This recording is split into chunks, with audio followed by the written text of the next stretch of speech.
नमस्कार साथियों, बहुत बहुत स्वागत है आपका अपने YouTube चैनल पर। साथियों, आज हम बात करेंगे गुरु ग्रह की। कुंडली के सभी 12 भावों में विराजमान होकर के गुरु कैसा फल प्रदान करते हैं, आज इस एपिसोड के माध्यम से हम जानेंगे। साथियों, इससे पहले कि हम अपने वीडियो की शुरुआत करें, थोड़ी सी जानकारी गुरु ग्रह के बारे में कर लेते हैं। साथियों, गुरु ग्रह सभी नवग्रहों में अत्यंत शुभ ग्रह होते हैं। ये जहाँ पर भी बैठते हैं और जहाँ पर इनकी दृष्टियाँ जाती हैं, वैसे तो गुरु को 3 दृष्टियाँ प्राप्त हैं, जो कि हैं 5, 7 और 9। ये जिस भाव में बैठेंगे उस भाव को भी आपको इंक्लूड करना है।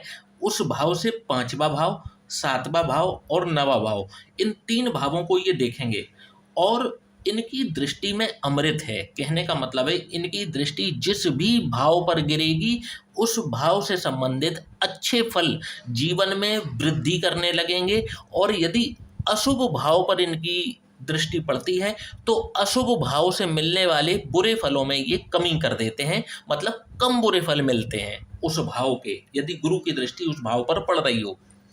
गुरु के 3 नक्षत्र होते हैं, जिनका नाम है पुनर्वसु, विशाखा और पूर्व भाद्रपद।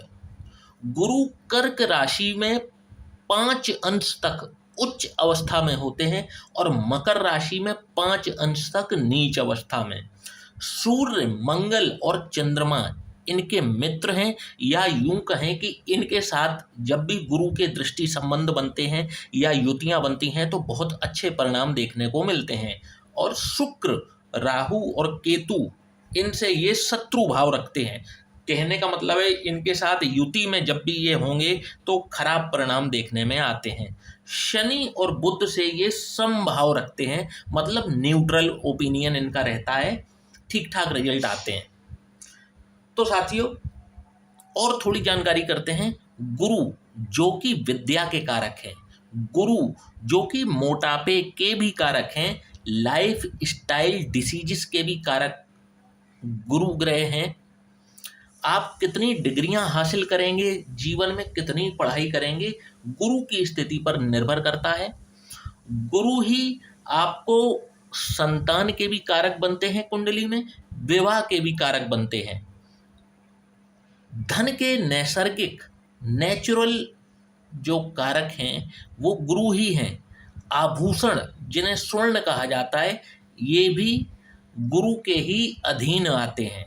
सोना, जिसे सोना कहते हैं, गुरु के ही अधीन आता है। अच्छी गुरु की अवस्था यदि कुंडली में होगी, व्यक्ति को आभूषण, स्वर्ण, इन सब से जीवन इनका परिपूर्ण रहेगा। और गुरु की स्थिति जब भी खराब होगी, ऐसे व्यक्ति को इन चीज़ों में कमी देखने को मिलेगी। किन चीज़ों में? विद्या में, संतान में, विवाह में, आभूषणों में, धन में। ऐसा व्यक्ति जो है संपन्न नहीं रह पाता यदि गुरु की स्थिति खराब हो। आइए देर न करते हुए अपने वीडियो की शुरुआत करते हैं और जानते हैं कि गुरु जब भी लग्न में विराजमान हो तो कैसा परिणाम दिखाते हैं। लग्न मतलब प्रथम भाव। जब भी लग्न में गुरु विराजमान होंगे तो ऐसा व्यक्ति अनुशासित ढंग से जीवन जीना पसंद करता है। ऐसे लोगों के वो पास भी जाना पसंद नहीं करता जो अनुशासन का पालन ना करते हों। अच्छे विचारों वाला होता है, अच्छे आचरण करने वाला होता है। नेचुरली बाई बर्थ इनके अंदर ज्ञान जो है ना, वो ईश्वर जैसे इनबिल्ट करके भेजता है। कहने का मतलब है, इनकी उम्र भले ही आपको 5 वर्ष की दिख रही हो, चाहे ये बालक हो, ऐसा जातक चाहे अपनी बाल्यावस्था में हो, परंतु ऐसे बालक के अंदर भी जो मैच्योरिटी लेवल होगा वो 20 साल आगे का, यानी कि बालक होगा 5 साल का, बात करेगा 25 साल के युवक जैसी। और जब इसकी आयु 25 साल की होगी तो ये बात करेगा बिल्कुल मैच्योर्ड 50-60 वर्ष की, जो व्यक्ति आयु पा चुके हों, इतना तजुर्बे की बात ऐसा व्यक्ति करता है। लग्न में जब भी गुरु विराजमान होते हैं, 30 वर्ष की आयु के बाद व्यक्ति को मोटापा घेरता है। लग्न में गुरु बली कहे जाते हैं। पंचम दृष्टि संतान भाव पर पड़ती है। पुत्र संतान के कारक भी गुरु होते हैं, तो पुत्र संतान की प्राप्ति गुरु ग्रह की दृष्टि जब भी पंचम भाव पर पड़ेगी तो बहुत हद तक इनको संतान, और वो भी पुत्र संतान की प्राप्ति निश्चित रूप से होती है। सप्तम दृष्टि विवाह स्थान पर पर पड़ती है तो जीवन साथी के साथ में इनके संबंध मधुर रहते हैं जीवन भर। और नवम दृष्टि इनकी भाग्य स्थान पर पड़ती है। व्यक्ति धर्म कर्म में रुचि लेने वाला होता है और व्यक्ति का भाग्य जब भी उसको सबसे ज़्यादा अपने भाग्य की जरूरत होगी, ऐसे व्यक्ति का भाग्य साथ देता है। साथियों, बात करेंगे गुरु ग्रह जब भी द्वितीय भाव में विराजमान हो तो कैसा परिणाम दिखाएंगे। द्वितीय भाव होता है धन, कुटुंब और वाणी का, यानी कि कैश मनी, आपका परिवार, आप द वे ऑफ टॉकिंग, आप किस तरीके से बात करते हैं, आपकी वाणी। जब भी गुरु यहाँ पर विराजमान होंगे, ऐसा व्यक्ति बहुत ही एट्रैक्टिव, बहुत ही आकर्षक पर्सनैलिटी का होता है। बाहर से ये सुंदर तो होते ही होते हैं, इनकी जो आंतरिक सुंदरता है यानी कि इनके विचार, वो भी बहुत ही सुंदर यानी बहुत ही महत्वपूर्ण होते हैं। वाणी इनकी इतनी मधुर होती है कि कोई ना कोई इनका ज्ञान, इनकी वाणी सुनने के लिए इनके आसपास विद्यमान रहना पसंद करता है। शादी के बाद इनको मोटापे का शिकार होते हुए देखा जाता है। अपने बलबूते पर ये जीवन में अकूत संपत्ति अर्जित करते हैं, जिसको कि हम यदि कहें वेल्थ क्रिएट करते हैं, अपने लिए करते हैं, अपनी आने वाली पीढ़ी के लिए करते हैं। इनकी जो संतान होती है, उस संतान को इनसे हेरिडिटी के रूप में मोटापा जरूर पहुंचता है। साथियों, बात करेंगे गुरु यदि पराक्रम भाव में विराजमान हो जाएं तो कैसा रिजल्ट दिखाएंगे। तृतीय भाव में जब भी गुरु किसी व्यक्ति के विराजमान होंगे, ऐसा व्यक्ति अंतर्मुखी होता है या यूं कहें इंट्रोवर्ट होता है। बहुत आसानी से किसी के साथ में ना तो ज़्यादा बोलता चालता है, ना ही ज़्यादा घुलता मिलता है। अपना ज़्यादातर समय उसको पढ़ाई लिखाई में, अध्ययन करने में बिताना पसंद होता है। विद्या प्राप्ति के लिए हो सकता है कि इनको कुछ समय के लिए स्कूल या कॉलेज के दौरान अपनी माता से दूर रहना पड़े। आगे चल करके ये धर्म कर्म में रुचि लेते हैं और आध्यात्मिक ऊंचाइयों पर भी पहुंचते हैं। जब भी गुरु तृतीय भाव में विराजमान होते हैं, यहाँ से विवाह स्थान को आशीर्वाद देते हैं। ऐसे व्यक्तियों का विवाह भी अच्छा वैवाहिक जीवन ऐसे व्यक्ति को मिलता है। बहुत ज़्यादा पाप प्रभाव में यदि विवाह स्थान ना हो तो जीवन भर शादी भी चलती है और इनके अपने जो जीवन साथी के साथ संबंध है वो भी मधुर बने रहते हैं जीवन भर। क्योंकि गुरु ना तोड़ने का काम नहीं करते हैं, गुरु करते हैं जोड़ने का काम। गुरु की दृष्टि विवाह स्थान पर विवाह को जीवन भर सुरक्षित रखने का कार्य करती है। साथियों, बात करेंगे गुरु यदि चतुर्थ भाव में विराजमान हो तो कैसा परिणाम दिखाएंगे। चतुर्थ भाव आपकी माता का भाव है, आपके सुखों का भाव है। भूमि, भवन, वाहन, ये सभी चतुर्थ भाव से ही देखे जाते हैं। जब भी गुरु यहाँ पर विराजमान होते हैं,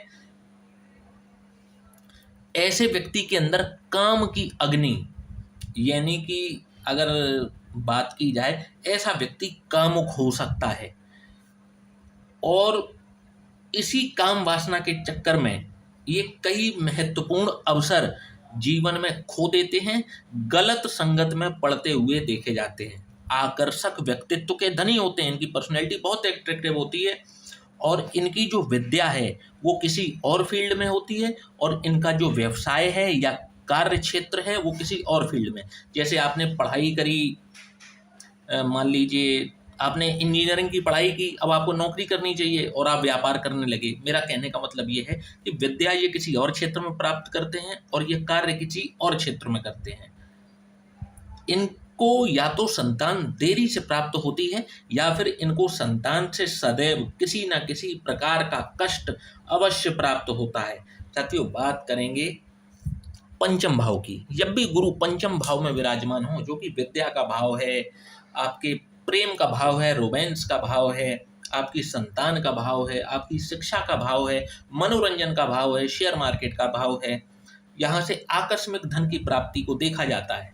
जब भी गुरु यहाँ पर विराजमान होते हैं तो ऐसा व्यक्ति जो है धर्म में जरूरत से ज़्यादा रुचि लेता है और इनका कार्य भी किसी ऐसी ही फील्ड में होता है जहां पर ये अपनी आजीविका किसी को कंसल्टेंसी दे करके चलाते हैं। इनकी आजीविका जो है किसी को कंसल्टेंसी दे करके चलाते हैं। कई बार इनका जो प्रोफेशन है वो शिक्षा के क्षेत्र में भी हो सकता है, क्योंकि देखिए शिक्षा का ही भाव है। जब भी गुरु आकर के शिक्षा में बैठ गए हैं तो ऐसे व्यक्ति का या तो कंसल्टेंसी से आजीविका चलेगी, या फिर शिक्षा के क्षेत्र से ये अपनी आजीविका कमाते हैं। प्रसिद्धि का योग यहाँ पर बैठ करके गुरु इनके लिए जरूर बनाते हैं, ये फेमस हो जाते हैं। आकस्मिक धन, अचानक से मिलने वाला धन इनको समय समय पर प्राप्त होता रहता है, और इनको एक श्रेष्ठ संतान मिलती है जो इनके नाम को अवश्य रोशन करती है। कहने का मतलब है, गुरु जब भी पंचम भाव में विराजमान होंगे, ऐसे व्यक्ति की जो संतान होगी वो अपने पिता का या अपनी माता का नाम अवश्य रोशन कर देती है एक ना एक दिन। साथियों, बात करेंगे गुरु यदि किसी के छठवें भाव में विराजमान हो, जो कि रोग, रिपु और ऋण का भाव है। जब भी गुरु यहाँ विराजमान होते हैं, ऐसा व्यक्ति अंदर से कुछ और होता है, बाहर से कुछ और होता है। ये कभी भी अपने दिल की बात किसी के सामने जाहिर नहीं करते। बहुत अच्छे सलाहकार होते हैं, परंतु यदि इनकी सलाह किसी को माननी हो तो थोड़ा सा अपना दिमाग लगा करके ही इनकी सलाह माने। ये एक दूरदर्शी व्यक्ति होते हैं। ये आजकल की नहीं बल्कि 10 वर्ष बाद की प्लानिंग करके पहले से ही सुनिश्चित हो जाते हैं। इनका जो शारीरिक गठन है वो दुबला होता है या छरहरा होता है। संतान पर ये खर्च बहुत ज़्यादा करते हैं। इनकी जितनी खर्च करने की क्षमता होती है उससे अधिक भी खर्चा ये संतान के ऊपर करते हैं। साथियों, बात करेंगे सप्तम भाव की। जब भी गुरु सप्तम भाव में विराजमान होंगे तो कैसा परिणाम दिखाएंगे, तो आप देखेंगे कि ऐसे व्यक्ति का जो भाग्योदय है वो विवाह के पश्चात अवश्य होता है। यदि ये ठीक से कुंडली मिलान करके विवाह करें तो इनका दाम्पत्य जीवन भी सुखमय और सफल रहता है। तार्किक ये गजब के होते हैं। जब भी बातचीत होती है वहाँ पर कभी भी ये अंधविश्वास या किसी प्रकार की किसी भी गलत चीज का समर्थन नहीं करते। मैनेजर से लेके सीईओ तक, अर्थात जिस संगठन में ये अपने कैरियर की शुरुआत करते हैं उसमें ये शिखर पर अवश्य पहुंचते हैं। यात्रा करने के प्रेमी होते हैं और जन्म स्थान से दूर जाकर के ही इनका भाग्योदय होता है। साथियों, बात करेंगे अष्टम भाव की। जब भी गुरु बृहस्पति अष्टम भाव में विराजमान होंगे तो कैसा परिणाम दिखाएंगे। ऐसा व्यक्ति जिसके गुरु अष्टम भाव में हो, चरित्र का बहुत ही पक्का होता है। अपने बलबूते पर ये जीवन में सब कुछ प्राप्त कर लेते हैं। ऐसी ऐसी चीजें जो इन्होंने कभी भी सोची नहीं होती हैं वो भी अपनी विद्या, अपनी बुद्धि और तेज और धैर्य से प्राप्त कर लेते हैं। 40 वर्ष की आयु के पश्चात इनकी रुचि आध्यात्म में जरूरत से ज़्यादा हो जाती है और इसमें ये एक्सीलेंस पर भी जाते हैं। ऐसे व्यक्ति को अपने बहुत ही निकट के मित्रों से धोखा अवश्य मिलता है। साथियों, बात करेंगे गुरु की। गुरु जब भी नवम भाव में होंगे तो कैसा परिणाम दिखाएंगे। नवम भाव जो कि भाग्य का भाव है, जब भी गुरु यहाँ पर विराजमान होते हैं ऐसे व्यक्ति को स्पष्ट रूप से मोटापे का सामना करना पड़ता ही है। इनका भाग्योदय और मोटापा दोनों ही 30 वर्ष की आयु के पश्चात शुरू हो जाते हैं। शिक्षा किसी और क्षेत्र में प्राप्त करते हैं और इनका जो व्यवसाय है या नौकरी है किसी और फील्ड में होती है। सरकारी नौकरी का योग यहाँ पर बैठे हुए गुरु इनके लिए बनाते हैं, या यूं कहें कि इनको सरकारी नौकरी आसानी से प्राप्त हो जाती है। यदि ये थोड़ी सी भी तैयारी कर लें तो यहाँ पर बैठे हुए गुरु इनको सरकारी नौकरी की प्राप्ति अवश्य करवा देते हैं, क्योंकि नवम भाव में गुरु जो हैं वो राजयोग का निर्माण करते हैं। ऐसा व्यक्ति रिस्क लेकर के यदि व्यापार करता है तो व्यापार में भी ऐसे व्यक्ति को सफलता जरूर मिलती है। इनको यदि हम रिस्क प्रेमी कह दें तो बिल्कुल भी गलत नहीं होगा। दशम स्थान में जब भी गुरु विराजमान होंगे तो कैसा परिणाम दिखाएंगे। ऐसे व्यक्ति जिसका गुरु दशम भाव में हो चाहे ऐसे व्यक्ति के अंदर ज्ञान की कमी ही क्यों ना हो, जितना भी ज्ञान इनके पास है उस ज्ञान का ये प्रैक्टिकल उपयोग जरूर करते हैं। चरित्र को ये भी अपने संभाल करके रखते हैं। पूरा जीवन इनका लग्जरी में बीतता है। ये ना तो अन्याय करते हैं किसी के ऊपर, ना ही किसी का अन्याय सहन करते हैं, बल्कि ये सबको न्याय दिलाने का कार्य भी करते हैं। बात करेंगे गुरु बृहस्पति यदि किसी के एकादश भाव में विराजमान हो तो कैसा परिणाम दिखाएंगे। जब भी किसी के गुरु एकादश भाव में विराजमान हो, ऐसा व्यक्ति चाहे स्त्री हो चाहे पुरुष हो, मोटापे की वजह से अपनी सुंदरता खो बैठता है। चाहे ये कितने भी सुंदर क्यों ना हो, परंतु मोटापा जो है इनकी सुंदरता को खराब कर देता है। विद्या और व्यवसाय इनका भी अलग अलग होता है। कई बार ये शिक्षा किसी और क्षेत्र में प्राप्त करते हैं, व्यवसाय किसी और क्षेत्र में करते हैं, या ये भी देखने में आया है कि ये ज़्यादातर जो है शिक्षा के क्षेत्र में होते हैं, परंतु उस क्षेत्र को बीच में छोड़ करके किसी दूसरे क्षेत्र में प्रवेश कर जाते हैं। सरकारी नौकरी का इनको भी जरूर प्रयास करना चाहिए, क्योंकि यहाँ पर बैठ करके गुरु इनको राजयोग प्रदान करते हैं। शादी के पश्चात इनके भी एक्स्ट्रा मैरिटल अफेयर के योग स्पष्ट रूप से बनते हैं। साथियों, बात करेंगे गुरु बृहस्पति यदि किसी के द्वादश भाव में विराजमान हो तो कैसा परिणाम दिखाएंगे। द्वादश भाव जो कि व्यय का भाव है, विदेश का भाव है, जब भी यहाँ पर गुरु विराजमान होते हैं, ऐसा व्यक्ति आलस्य के कारण अपना लक्ष्य प्राप्त नहीं कर पाता और कई महत्वपूर्ण अवसर ये आलस्य के कारण खो बैठते हैं। बातचीत कम करते हैं, मितभाषी होते हैं, कंजूस भी ये गजब के होते हैं, गजब के कंजूस होते हैं। ऐसे व्यक्ति अपने आप में खोए रहते हैं। इनको लिखना पढ़ना पसंद होता है, किसी ना किसी प्रकार का एक पर्टिकुलर साहित्य ये या तो स्वयं लिखते हैं, पढ़ते हैं, यात्रा करने के प्रेमी होते हैं। यहाँ पर जब भी गुरु विराजमान होते हैं, एक बात स्पष्ट रूप से देखी जा सकती है कि ये आपके शत्रुओं को कम करते हैं। यहाँ पर बैठे हुए गुरु बृहस्पति यदि आपने कर्ज ले रखा है तो कर्ज से भी आपको राहत दिलाते हैं, आपके शत्रुओं को शांत करते हैं यहाँ पर विराजमान गुरु, और आपको कंपटीशन में सफलता दिलाने का कार्य भी यहाँ पर करते हैं। साथियों, आशा करता हूँ कि आज का ये एपिसोड आपके किसी न किसी ज्ञान में वृद्धि निश्चित रूप से करेगा।